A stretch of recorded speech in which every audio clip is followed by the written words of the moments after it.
కేరళలో ఇప్పుడున్న గవర్నమెంట్లు చూస్తే ఈవెన్ యూనియన్ గవర్నమెంట్ చాలామంది అబ్జర్వ్ చేయలేదు.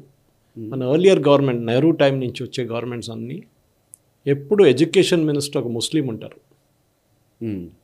మీరు చూడండి, మీరు చూసుకుంటే వస్తుంది. కేరళలో కూడా అంతే.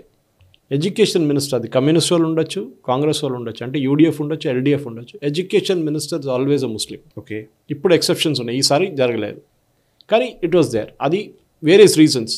ఒకటి, స్కూళ్ళకి మనకు అందరికి తెలిసి ఎయిడెడ్ పోస్ట్ చాలా ఇంపార్టెంట్. కేరళలో ఎయిడెడ్కి డబ్బులు తీసుకుని స్కూల్ మేనేజ్మెంట్ తీసుకుంటారు. సపోజ్ మీ స్కూల్ నడిపిస్తున్నారు సాయి గారు, ప్రైవేట్ స్కూల్, మీకు ఎయిడెడ్ పోస్ట్కి శాంక్షన్ కావాలి. మీరు ఆ మంత్రితోనే ఆ లీగ్ వాళ్ళతోని ఉంటే మీకు అఫిలియేషన్ ఇస్తారు. అఫిలియేషన్తో సహా మీకు ఎయిడెడ్ పోస్ట్, ఎయిడెడ్ అంటే గవర్నమెంట్ జీతం ఇస్తారు కేరళలో డైరెక్ట్గా.